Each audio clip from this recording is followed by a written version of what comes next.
제가 사실은 이제 오늘 이 본문 말고 다음 본문으로 설교를 하고 싶었었는데 그 본문을 보다 보니까 연결이 되더라고요. 그래서 이 사무엘상을 한나 이야기를 마치고 나서 그 이후의 이야기들을 조금 이렇게 순차적으로 해나가면 좋을 것 같습니다.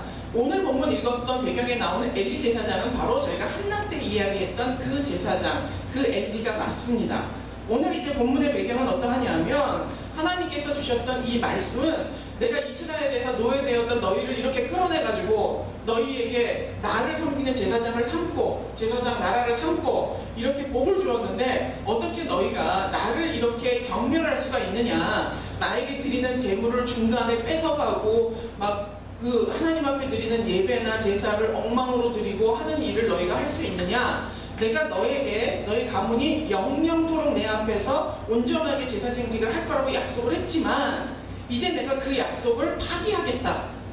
그 이유는 나를 존중하는 자를 내가 존중하고 나를 경멸하는 자를 내가 경멸하는데 너희가 나를 경멸했기 때문에 그 결과로 내가 너를 경멸하겠다 라고 하는 것이 오늘 읽은 본문의 내용입니다.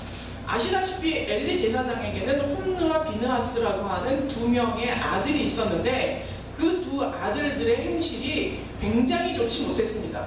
그냥 개인적인 행동만 좋지 못한 것이 아니라 이들도 제사장으로서 그 제사장을 돕는 직분을 했었는데 하나님 앞에 드리는 제사할 때 갖다 태워드리고 그 기름을 갖다 바치고 하는 그 제물들이 있는데 그 제물들 중에 하나님께 드려야 되는 것이 있고 남는 것 중에 제사장이 먹을 수 있는 것이 있어요. 그런데 하나님 앞에 드리는 것들을 갈고리로 갖다가 제일 좋은 고기를 자기가 갖다가 먹는 거예요.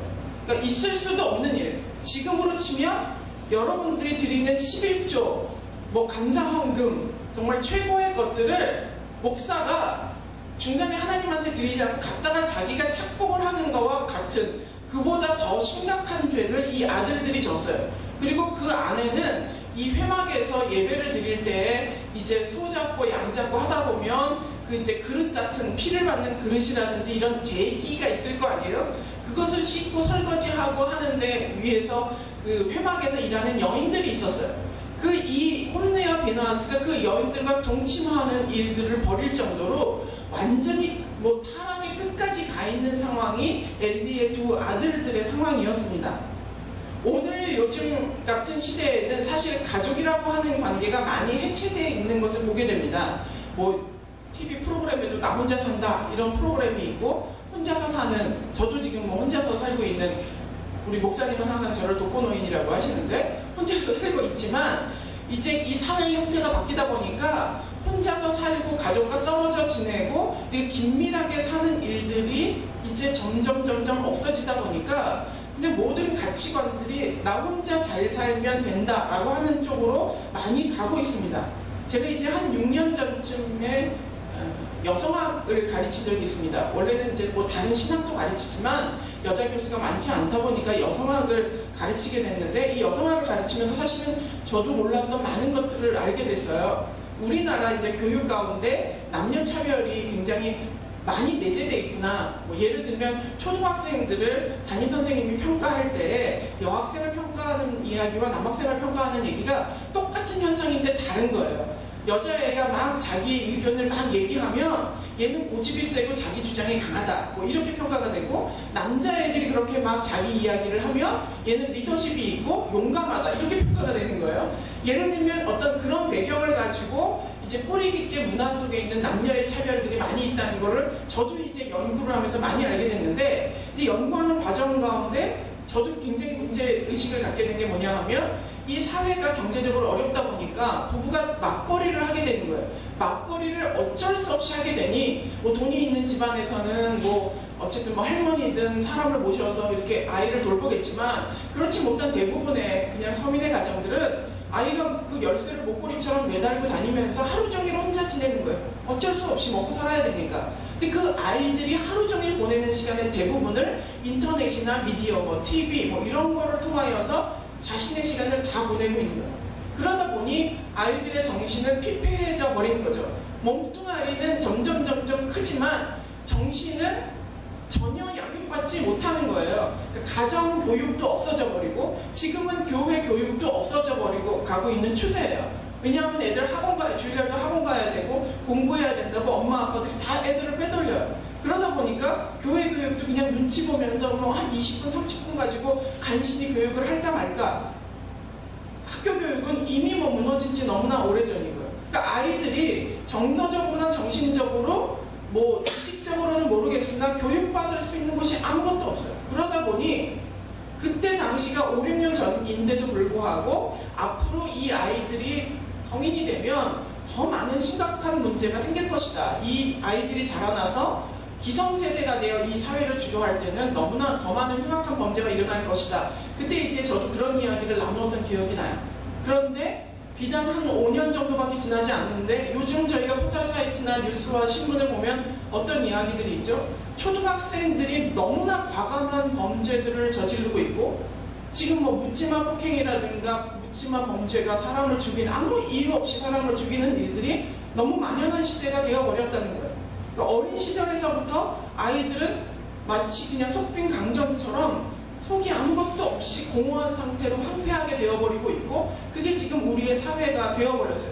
그래서 예전에는 있을 수도 없는 TV를 보면 오락을 하다가 내 애가 다 결혼을 했는데 오락을 하다가 생후 2, 3개월 된 애를 굶어 죽이는 일들. PC방에 가서 오락을 하고 2, 3일을 밤을 새고 지들은 컵라면 먹고 이러고 때우고 있다가 깐난애기를 눕혀놓고 갔는데 아이가 굶어 죽었어요. 저희 시대 때는 있을 수 없는 일이 지금 이 시대에 이렇게 일어나고 있어요. 그런데 왜 이 이야기를 하냐 하면 이 홈느와 비느하스와 엘리 제사장이라고 하는 이 아버지와 자식과의 그 관계에서 일어났던 문제가 결국에는 이스라엘 나라에도 일어나고 제가 이제 궁극적으로 설교를 하려고 했던 이제 법궤를 뺏기는 일, 하나님의 상징이었던 법궤를 그냥 홀라당 뺏겨버리는 일이 이 홈느와 비느하스에 의해서 일어나게 돼요. 근데 그 일어나는 일이 비단 이 성경에 나와 있는 일만이 아니라 우리에게도 당면한 문제라는 사실입니다. 인생에 있어서 가장 중요한 만남 3가지를 꼽는다면 그 첫 번째가 부모와 자식과의 만남, 그 다음에 두 번째가 부부와의 만남, 배우자와 배우자의 만남, 그 다음에 세 번째가 스승의 만남이라고 합니다.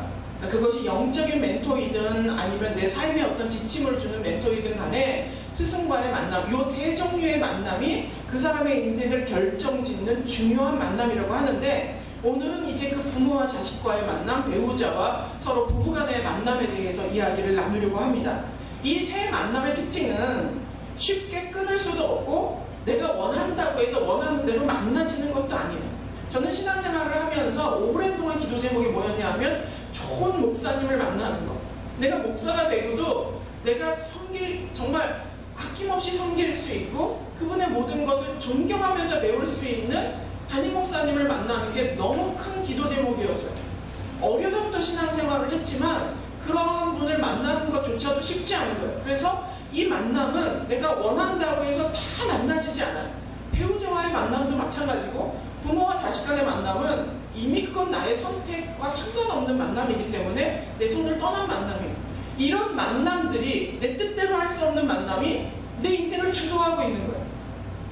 부부간의 만남도 내가 선택했지만 모든 걸 알고 선택한 건 아니에요. 근데 지금 나의 부부 생활은, 지금 나의 부자간의 생활은 어떠냐를 뒤돌아봤을 때 내가 원하는 대로 이루어지지는 않았을 것 같아요. 때로는 주어지고 때로는 어렵게 선택했지만 그것이 우리를 만들어가는데 그것이 어떨 때에는 축복이 되고 어떨 때에는 심지어는 저주가 될 수도 있잖아요. 엘리와 홈느와 비느하스의 만남이 처음부터 저주였을까요? 저는 그렇게 생각하지 않아요. 축복으로 만났지만 그것이 변질되어서 저주가 되어버리는, 원수가 되어버리는 경우가 비단 여기에 나와 있는 이야기만이 아니라 우리의 실생활의 이야기입니다. 여러분의 가정은 어떠세요? 처음에 축복으로 시작했던 만남이 정말 시간이 가면서 너무나 지긋지긋하고 너무나 원수 같은 만남으로 변하는 경우가 비일비재하다는 거예요. 이 만남을 통하여서 이 결과가 비극적으로 변했을 때 우리의 마음은 대부분 어떻죠? 왜 하나님은 나에게 이런 부모를 주셔서? 왜 하나님은 나에게 이런 남편과 이런 아내를 주셔서? 왜 하필 내 자식이 이 모양 이 꼴이 되어서? 그런 마음이 드는 것이 보통 우리의 마음입니다. 근데 과연 그 결론적인 비극이 과연 하나님의 탓일 것이냐? 저는 조금 이해를 돕기 위해서 제 예를 들어보려고 합니다. 아시다시피 제가 지난 7월에도 제 인생에 대해서 조금 말씀을 드렸는데, 저는 어려서부터 일찍 결혼하는 게 되게 꿈이었어요. 그래서 나는 대학만 졸업하면 바로 정말 결혼을 할 거야 라고 기도를 해왔고, 실제로 대학을 졸업하고 바로 결혼을 했습니다.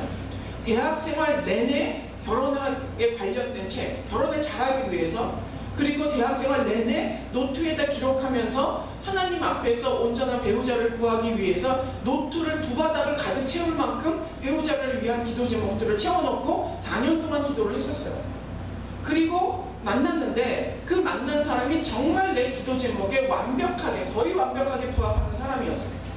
중간에 좋은 혼처도 들어왔었지만 정말로 그 두 혼처를 놓고, 한 사람은 내가 사랑하는 사람이고 한 사람은 정말 좋은 혼처였는데, 기도를 할 때 환경적으로 너무 좋지 않지만 이 사람의 하나님 앞에서의 견됨이, 가능성, 정말로 온전한 그 믿음을 보면서 아, 내가 환경을 고려하지 않고 이 사람과 기도해야 되겠구나라는 개인적인 선택도 있었고, 또 하나는 기도에 대한 확신이 있었어요.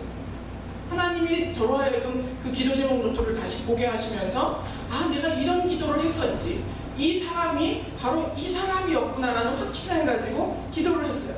10여 년 동안 너무 행복한 결혼 생활을 했어요. 물론 경제적으로는 굉장히 어려웠지만 마음이나 나의 가치나 이 모든 것들이 너무 행복한 시간을 보냈고, 후반에 한 4, 5년을 굉장히 어려운 시간을 보내다가 결국에는 이혼을 하게 됐어요. 그런데 저 이제 가까운 사람들을 만나면 뭐 제 스스로도 마찬가지예요. 표정이 입이 근질근질한 거예요. 다들 제 주변은 다 신앙을 가지고 있으니까 과연 너의 결혼이 하나님의 뜻이었느냐라는 질문을 하고 싶은 거죠. 결과가 이제 나왔잖아요. 이혼이라고 하는 비극적인 결말을 맞았는데 그 질문이 뭐 비단 그들만의 질문이었을까요? 여러분이라면 여러분 스스로는 질문이 안 들었겠어요? 제 스스로도 그런 질문이 들었어요. 그렇다면 결론이 이렇게 났는데 나의 이 만남과 하나님의 뜻이었다라고 확신하는 그것은 내가 잘못된 나의 착각이었느냐라고 하는 질문이 당연히 들었겠죠. 과연 그 사람이 하나님의 뜻이냐? 라는 질문이 들었을 때 참 희한하게도 제 마음 가운데 한 번도 의심 없이 하나님의 뜻이었다라고 고백이 되어지고 그 믿음이 오는 거예요. 지금도 마찬가지예요. 지금도 저는 그때 당시에 그 사람이 하나님의 뜻이었다라고 믿어요. 지금 그 사람이 좋냐? 그건 아니에요. 지금 또 살고 싶냐? 그건 아니에요. 하지만 그때 당시에 나의 선택은 하나님 앞에서 최선이었고 내가 확신했던 그 확신이 착각이었느냐? 저는 그렇게 생각하지는 않아요. 그럼 사람들은 굉장히 의아하게 생각을 해요. 그럼 왜 이혼을 했냐? 하나님의 뜻이었는데 결론이 왜 이렇게 됐냐? 라는 질문을 갖게 되죠. 물론 대부분의 사람은 이렇게 노골적으로 물어보지 못하고 저희 이제 가족 중에 한 사람이 담대한 한 분이 저에게 그걸 물어보더라고요. 조심스럽게 하나님의 뜻이었다고 생각하냐? 근데 그러면 왜 결론이 이렇게 이혼이 되냐? 하나님의 뜻이었으면 결과가 잘 됐어야 되지 않느냐? 근데 저는 이렇게 대답을 하고 이것이 맞다라고 생각을 해요. 하나님은 저에게 축복의 만남으로 그 사람을 허락을 했는데 그 과정 중에 그 사람에게도 문제가 있었고 나에게도 그 결혼 생활을 영위해 나가는 과정 중에 문제가 있었다는 거예요. 인간적인 욕심이나 이기심이나 상처를 주고받는 일이나 위험 요소에 대하여서 방심하였던 일들이나 내가 제대로 관리하지 못한 책임이 그도 마찬가지고 시작에 문제가 있었던 것이 아니라 그 과정을 다루어 나가는 가운데 미숙함과 방심함과 그 이기심들이 이 축복을 저주로 바뀌게 만들었다. 이 축복을 원수가 되는 과정으로 비극적인 결말로 이끌었다는 거예요. 여기에서의 책임은 나와 그 사람에게 있는 것이지 하나님에게 책임이 있는 것이 아니라는 거예요. 여러분, 여러분의 부부관계를 생각을 해보시고 여러분의 부자관계를 생각을 해보세요. 그 아이를 처음 낳았을 때의 기쁨, 그 부모를 만났을 때 행복했던 그 시간, 내가 이 사람을 사랑했을 때 그 마음을 생각을 해보면 우리는 결말을 가지고 선택이 잘못됐고 이 만남을 주도한 하나님을 원망하는 일로 늘 복귀해요. 그래서 우리는 어떤 것도 하지 않고 모든 책임을 하나님 앞에 떠넘겨요. 왜 이런 부모를 만나서, 왜 이런 배우자를 만나서 내가 이렇게 고생을 하나? 내가 그때 이 사람을 만났어야지. 이렇게 생각을 하게 된다는 거예요. 벌써 십몇 년이 지났지만 최근 들어서 한 번쯤은 제가 정직하게 후회를 한번 해본 적이 있어요. 그때 그 유학생을 따라갔어야 되는데 이런 생각을 가끔은 하는데 한두 번 했던 것 같아요. 그랬으면 어땠을까 이런 마음으로. 근데 솔직히 저의 믿음으로는 저는 제가 만났던 그 사람이 분명 축복의 상대였다고 생각을 해요.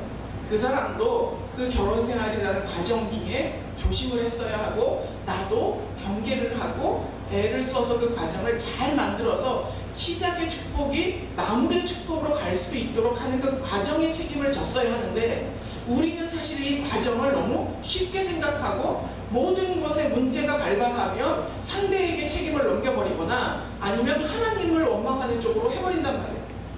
제가 이제 과거에 한 교회를 섬겼을 때 그 목사님이 저를 좋게 봤던 계기도 저는 그거라고 생각을 해요. 이야기를 할 때 왜냐하면 표면적으로는 남편이 바람을 폈으니까 나는 잘못이었고 남편이 문제다라고 하는 게 쉽잖아요. 근데 저는 사실 극연지가 아니었어요. 이 과정을 잘못 다뤄왔던 서로가 방심하였던 그 모든 것에 대한 책임은 인간에게 있는 것이고 하나님에게 오류는 없다가 제가 가지고 있는 믿음이고 저는 그것이 성경적이라고 생각합니다. 만남이라고 하는 것은 저는 재료를 만드는 것이라고 생각을 해요. 하나의 도화지에 유화의 재료를 받을 수도 있고 수채화의 재료를 받을 수도 있고 아니면 묵화의 재료를 받을 수도 있는 거예요. 근데 그 재료를 잘 다루지 못해서 그림을 엉망으로 만들어 나가는 책임은 그 재료를 받은 이후에 우리에게 책임이 있는 것이라는 거죠. 때문에 축복으로 시작했다는 것이 지금 저주와 같은 어려운 상황으로 가고 있다면 지금도 늦지 않았다는 거예요. 그것을 바꿀 수 있다는 거예요. 바꾸어서 다시 내가 그 재료를 잘 이해하고 잘 다루어 나가며 그것을 하나님이 원하셨던 원래의 축복의 그림으로 바꾸어 나갈 수 있다는 겁니다. 이제 본문으로 돌아가서 엘리와 비느하스와의 관계를 본다면 그들의 만남은 과연 잘못된 만남이냐? 그렇지 않다는 거예요. 하나님은 그들에게 선한 의도를 가지고 아름다운 만남을 허락해 주셨으나 그리고 배우자도 마찬가지로 그렇게 주셨으나 그 재료를 부여받고 그 재료에 대하여서 이해하지 못했어요. 저는 이제 과거에 미대를 가고 싶어가지고 수채화를 그렸었는데 수채화랑 유화는 정반대예요. 수채화는 절대로 처음에 진한 색을 바르면 완전히 그림을 망쳐요. 맑게 그리는 것이 수채화의 생명이기 때문에 항상 조심스럽게 밝고 맑은 색에서부터 시작을 해서 덧칠해 나가야 되고 한 번의 실수가 수채화는 다시 돌이킬 수가 없어요. 덧바를 수가 없기 때문에. 근데 유화는 검은색에서부터 시작을 해서 밝은 색으로 가요.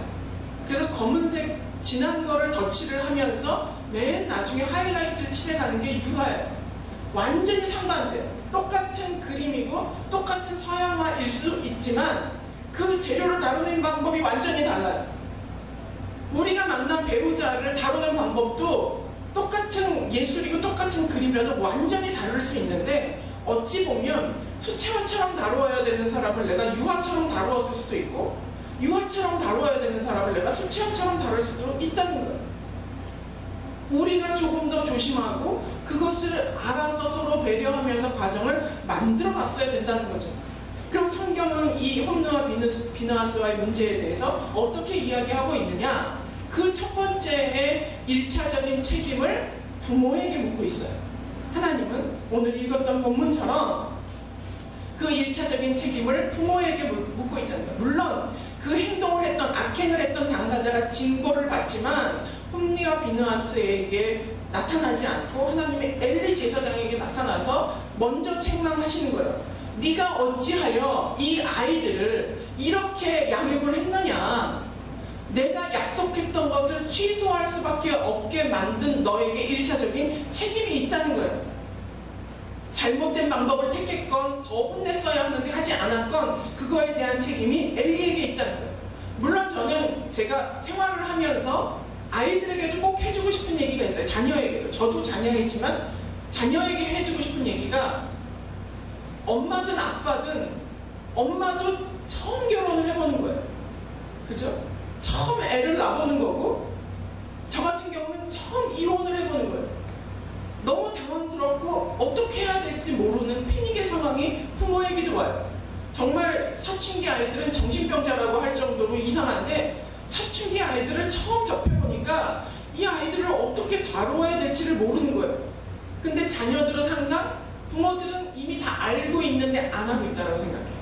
그게 아니라 부모들 모르는 거예요. 너무 당황스러운 거예요. 어떤 부모는 평생 그거를 못 깨닫고 돌아가시는 부모님도 계세요. 그런데 자녀들은 부모는 다 아는데 이기심 때문에 그걸 안 하고 있다고 오해하는 경우가 있어요. 그럼에도 불구하고 책임을 둘 중에 하나를 물어야 된다. 그러면 부모에게 책임이 있어요. 나의 유전자를 받은 것도 내가 물려줬기 때문에 그런 거고, 내가 이 아이를 교육을 시킨 것도 내가 이렇게 교육을 시켰기 때문이에요. 어찌 보면 오늘 이 엘리 제사장 같은 경우에는 혼내지 않은 건 아니에요. 네가 어떻게 이렇게 그러냐, 들리는 소문이 좋지 않다, 너희는 이렇게 하면 안 된다 라고 하는데 하나도 먹히지 않아요. 그 혼나는 그 책망이 먹히지 않을 만큼 부모가 권위를 상실했대요. 어찌 보면 부모에게 있어서는 혼내는 방법, 나의 삶의 방법, 이런 모든 것들이 엄선될 필요가 있다는 거예요. 아시다시피 저희 큰애는 상당히 그 사춘기 시절에 방황을 많이 했었어요. 지금은 뭐 제자리로 돌아왔지만, 그럼에도 불구하고 제가 놀랬던 사실은 뭐냐 하면, 방황을 하는 중에도 얘가 큐티를 너무 열심히 하는 거예요. 근데 저는 애들을 양육하면서 큐티하라는 얘기를 한 번도 한 적이 없어요. 그런데 제가 고등학교 시절 때 미친 듯이 성경을 봤던 그 타이밍에 가가지고 그 나이가 돼서는 내가 꼭 그 행동을 해요. 제가 대학교 때 정말 미친 듯이 기도했던 그 나이가 되면 걔가 그 나이가 되면 또 그렇게 기도를 해요. 제가 정말 놀랐어요. 어찌 보면 내가 걸어온 발자취를 내가 가르치지 않았는데도 그 하나님의 그 유전자가 그 안에 들어가서 그거를 하는 것처럼, 정말 지겹게 말을 안 듣고 지겹게 공부를 안 하는 애가 그 큐티책 조그만 거를 학교 갈 때마다 고3 때 뒷주머니에 꽂고 시간이 없으니까 학교 가면서 신호등 앞에서 걸어가면서 그 큐티를 하는 거예요. 그때 제가 무섭다라는 생각이, 이게 부모가 잘 살아야 되는 이유거나, 내가 훈계하는 게 먹히지 않을 때라도 내가 살았던 그 모습 때문에 이 아이가 그 과정을 가는구나 하는 거를 느끼는 거예요. 제가 갈등했던 그 순간에 그 나이가 되면 얘들도 여지없이 갈등을 하고, 그것을 풀어가는 방법도 첫째, 둘째가 너무나 유사하게 달라지는 거예요. 그것을 보면서 아, 정말 이 모든 책임이 부모에게 있구나. 자녀에게 모범을 보이는 것도, 자녀를 혼내는 방법을 선택을 하는 것도, 그것이 부모에게 지혜가 필요하구나 하는 것을 알게 됐어요.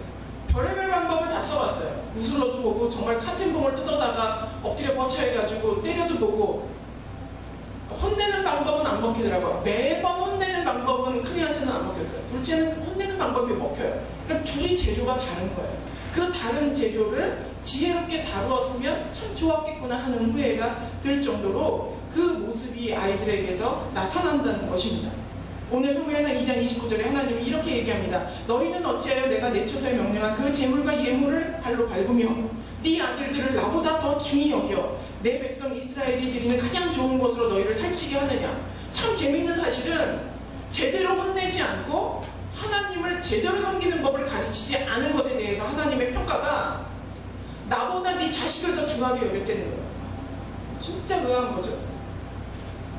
하나님을 명확하게 가르치고 하나님을 두려워하고 하나님을 경외하도록 가르쳤어야 하는데, 그거를 하지 못한 엘리를 향하여서 네가 네 자식을 나보다 더 중하게 여겼다는 거야.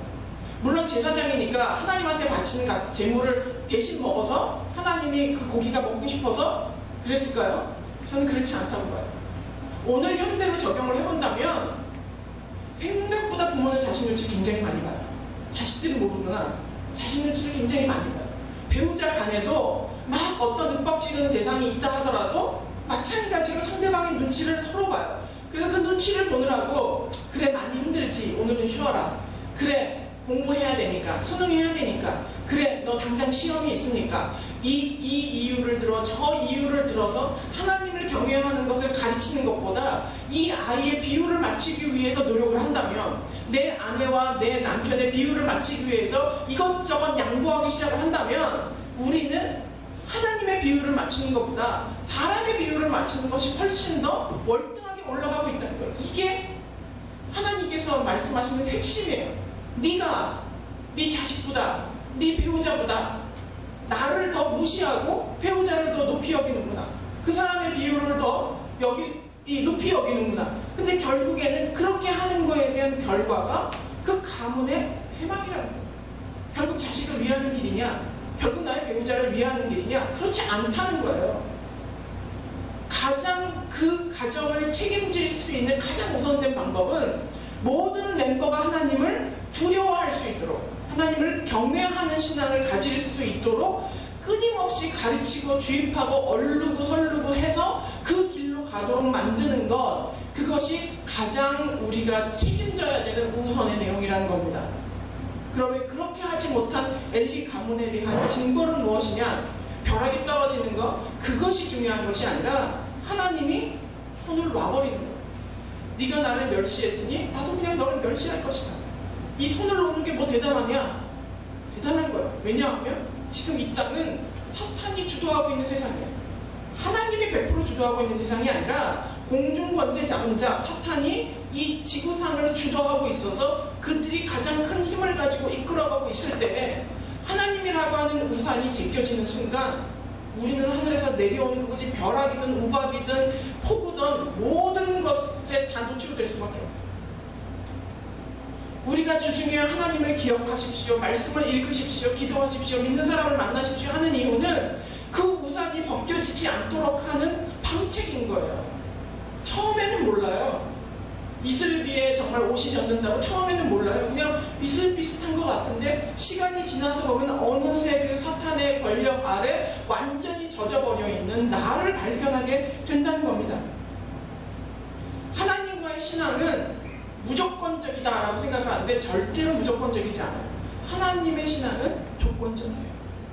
그런데 좀 차이가 있죠. 우리는 뭐 배우자 간에도 자식 간에도 내가 열을 주면 너는 최소한 열을 줘야지. 내가 이만큼 했는데 왜 이만큼 안 해? 그래서 나 섭섭해. 이런 얘기 많이 하잖아요. 나 하나님하고의 관계가 열을 주면 열을 받고 이런 관계는 아니지만 하나님은 단 하나의 조건을 거시고 100만 개, 1000만 개를 주시는 거예요. 그 단 하나의 조건이 하나님을 사랑하는 거예요. 그것 이외의 조건은 없어요. 하나님을 사랑하는 단 하나의 조건만 충족하면 우리는 하나님의 보호와 인도와 모든 구원과 모든 것을 다 받을 수가 있어요. 근데 그 단 하나의 조건을 외면하는 게 우리의 본능이라는 겁니다. 그 조건을 나의 배우자가 충족할 수 있도록, 나의 아이들이 충족할 수 있도록 종용하고 가르치고 때로는 때리고 때로는 부탁하고 기도하고 눈물을 흘려 애원해서라도 그 길을 가도록 하는 것, 그것이 축복으로 시작한 만남을 축복으로 마무리 지을 수 있는 길이라는 거예요. 저 같은 경우는요, 남편을 100% 믿었어요.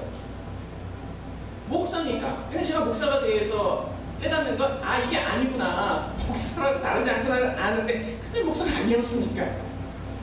100% 믿었어요. 이 사람이 어떤 행동을 해도 100% 믿었어요. 누가 저에게 정보를 줘요. 좀 이상한 것 같은데요? 야, 그런 소리 하지 마. 너는 왜 그런 나쁜 마음을 해? 이랬어요. 근데 사실은 경계했어야 해요. 내가 배우자로서의 역할에 있어서 이 사람이 긴장할 수 있도록 100% 신뢰가 나쁘다는 것이 아니라 이 사람에게 텐션을 줄 수 있는 긴장감을 줬어야 되는데 그냥 확 방치해버린 거예요. 그러니까 부부가 아니라 목사와 부하 직원처럼 성도처럼 그렇게 살아버린 거예요. 그러니까 하나님이 저에게 주신 재료가 깨질 수 있는 재료라는 사실을 인식하고 깨지지 않도록 때로는 보호하고 때로는 겁을 주고 이런 일을 했어야 되는데 누가 저거 깨질 것 같아요, 깨질 것 같아요 그래도 안 깨져. 완전 방심한 거죠. 본인은 본인 스스로가 목사고 하나님 앞에 기도하는 사람이니까 실수 안 할 거라고 생각하는 거예요. 교만했던 거죠. 나는 그런 실수를 할 사람이 아니야. 다른 사람은 다 해도. 그러니까 아주 그냥 깨지기 좋은 조건이 딱 만난 거예요. 한 사람은 자기를 너무 방심하고 나는 상대를 너무 방심하고 결국에는 와장창 깨져버린 거죠. 그만큼 인간이 약하다는 걸 인식했어야 되는데 그것을 하지 않은 그리고 때로는 따뜻하게, 때로는 엄하게 이 모든 것들을 노력했어야 되는데 노력하지 않은 거에 대가가 축복으로 시작한 것이 결국에는 아픔으로 끝나게 되었다는 거예요.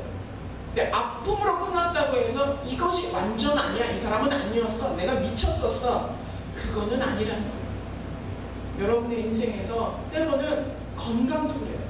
하나님이 나에게 주신 지혜, 나에게 주신 외모, 능력, 모든 것 다 마찬가지예요. 재료를 주셨을 때, 축복의 재료를 주셨는데 과연 그 결론을 어떻게 맺어가느냐.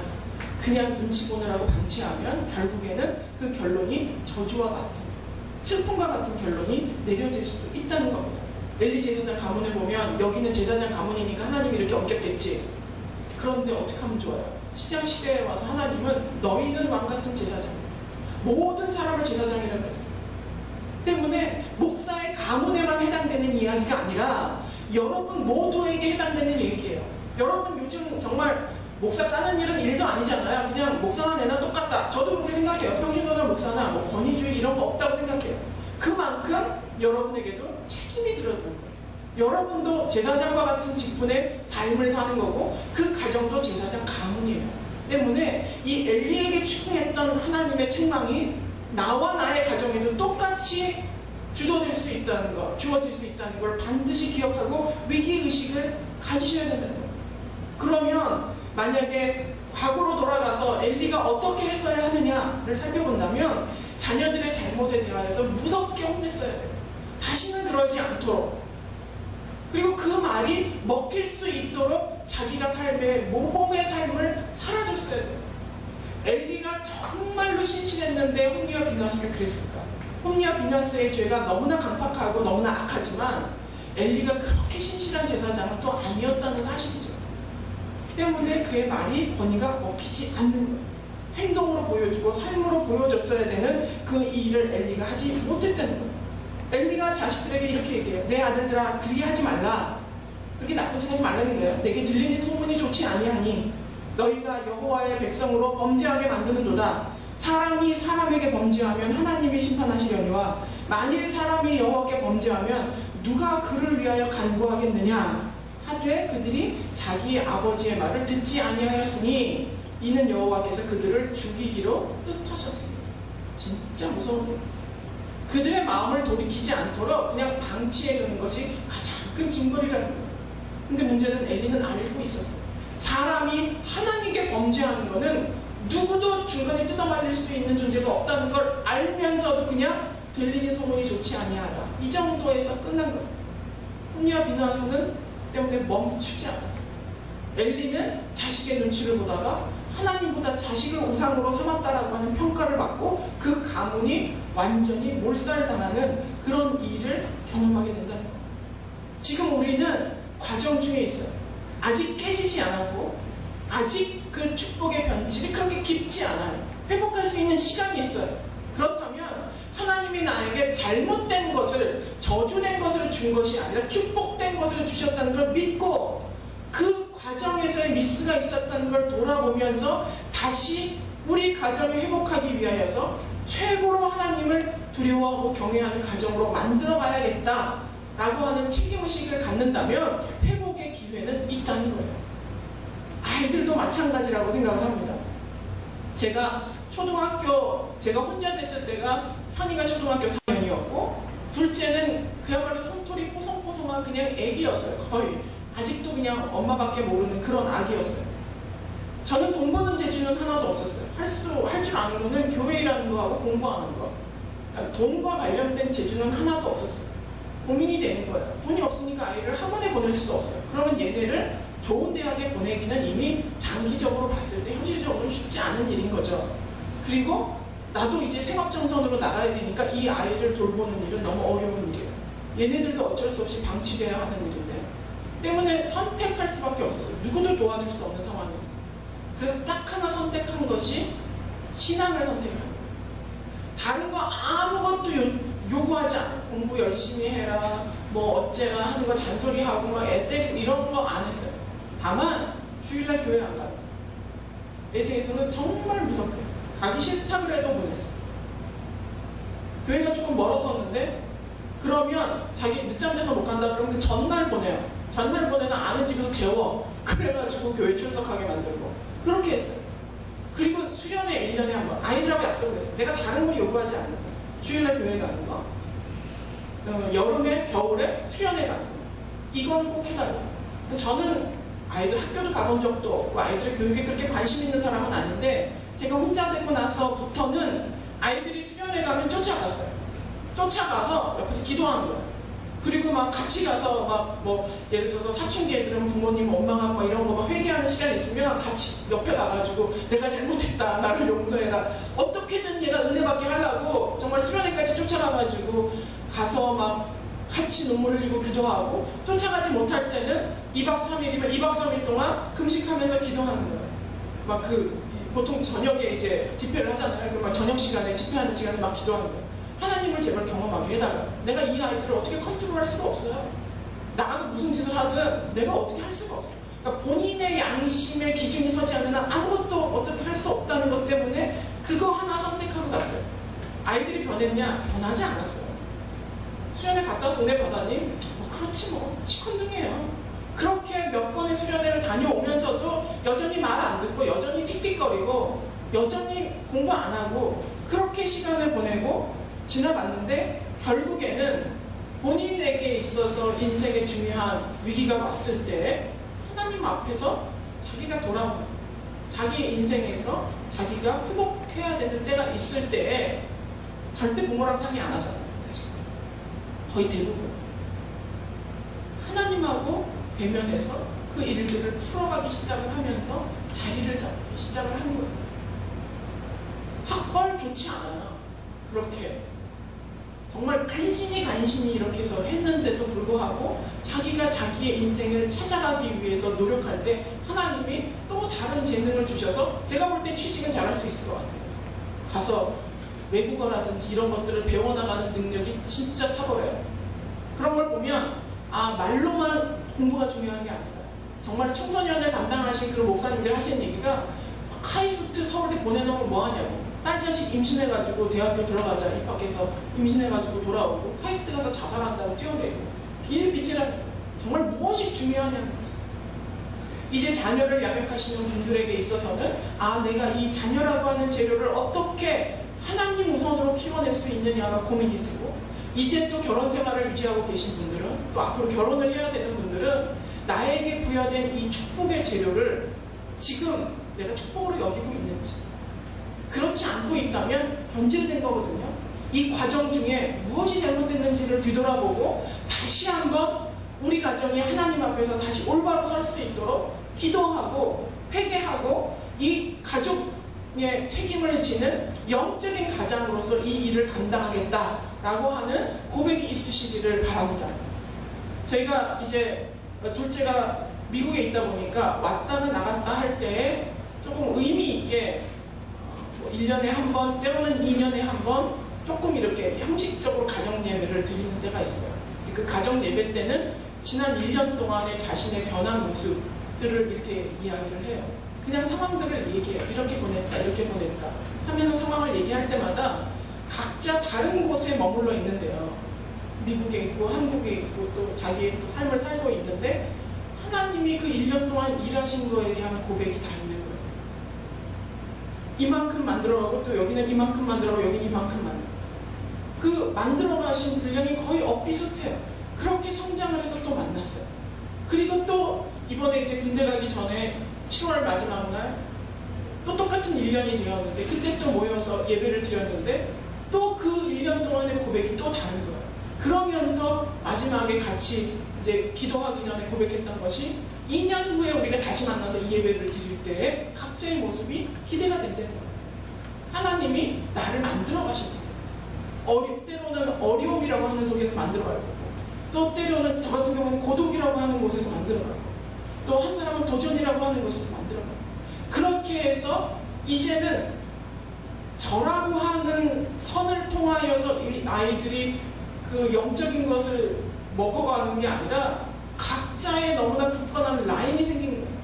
그게 가장 큰 은혜라. 여러분의 가족 구성원이 각자 하나님으로부터 젖줄을 빨아서 마시듯이 그렇게 해서 은혜를 받고 있으니까 아니면 그냥 한 사람 거에 다 대롱대롱 매달려가지고 그냥 얻어먹으려고 그냥 방만하게 살고 있습니다. 그들에게 독립된 영양의 줄기를 빨아먹을 수 있는 그 줄기들을 만들어주는 것, 그것이 우리가 해야 되는 책임입니다. 그러기 위해서 내가 굳건한 끈을 가져야 되고, 지금 내 주변에 있는 가족 구성원들이 모두가 소중한 축복의 선물들이었다면, 지금 변질되어 있지만 반드시 회복할 수 있어요. 소망을 놓치지 마세요.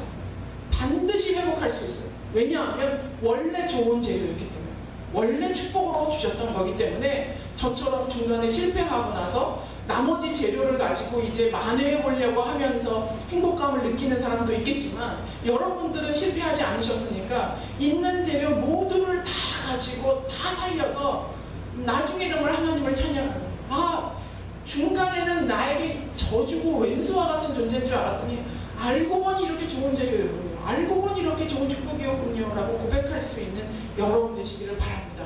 이 시간에 우리가 나같이 통성으로 기도했으면 좋겠는데요. 하나님 앞에, 하나님, 지금 내게 주어진 재료가 망가져 있는 것 같고 정말 나에게는 원수 같고 만족스럽지 않고 왜 나에게 이런 사람을 주셨습니까? 라는 마음이 들지 모르지만, 하나님, 원래는 그것이 아니었군요.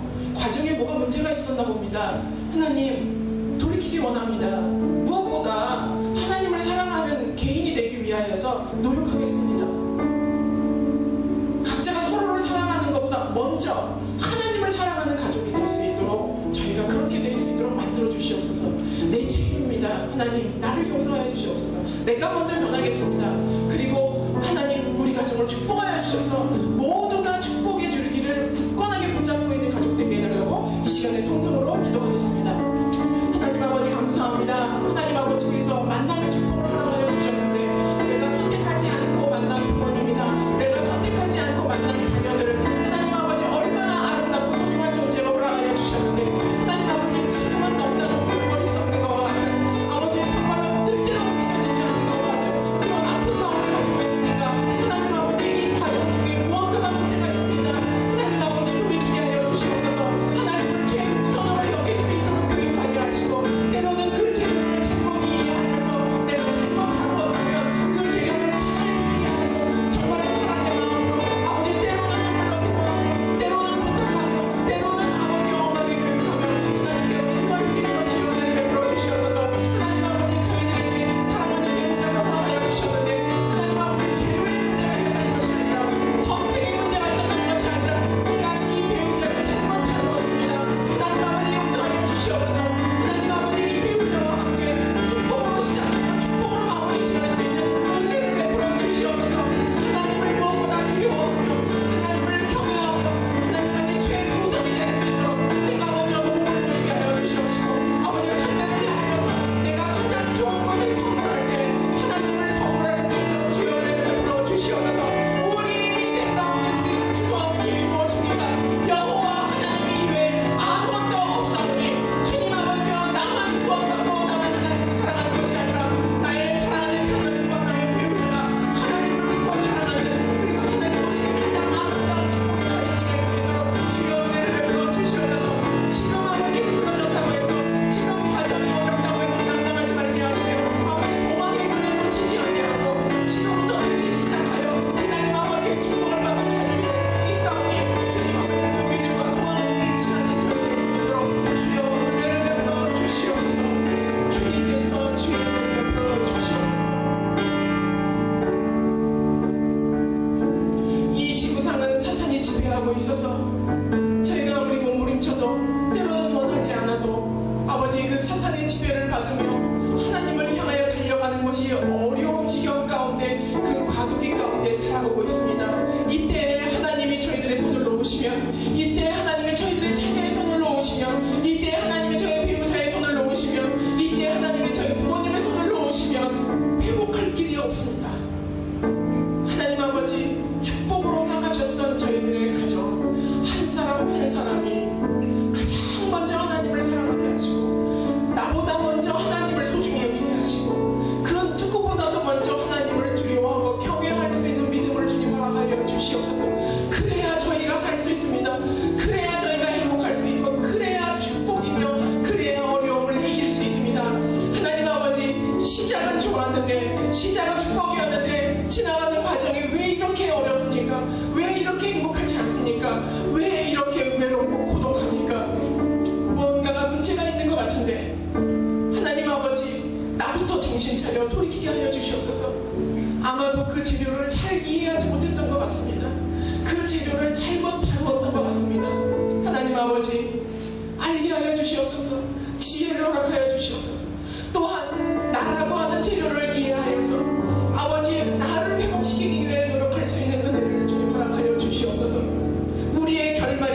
원수가 아니고, 우리의 결말이 원수가 아니고, 우리의 결말이 시작보다도 더 아름다운 축복이 될 수 있다는 믿음을 주님 허락하여 주시옵소서. 그리하여서 포기하지 아니하고 기도함으로, 아버지와 상대방을 더 이해함으로, 배려함으로, 때로는 엄격히 훈련함으로 하나님을 가장 사랑하고 하나님 앞에 가장 앞서 줄서 있을 수 있는 우리 가족 구성원 한 사람이 한 사람이 될 수 있도록 주여 은혜를 베풀어 주시옵소서. 이 시간 하나님 앞에 간절히 기도합니다. 저희 가족 한 사람 한 사람을 주님의 사람으로 만들어 주시옵소서. 눈물로 기도하며 몸을 보이며 주님 앞에 나가겠습니다. 주님 아버지, 저희들의 이러한 영적인 축복이 넘치는 가정 구성원이 될 수 있도록 주의 은혜를 베풀어 주시옵소서. 주님 앞에 결단하고 나가오니 주님 아버지, 저희들의 이 믿음의 결단을 받아 주시옵소서.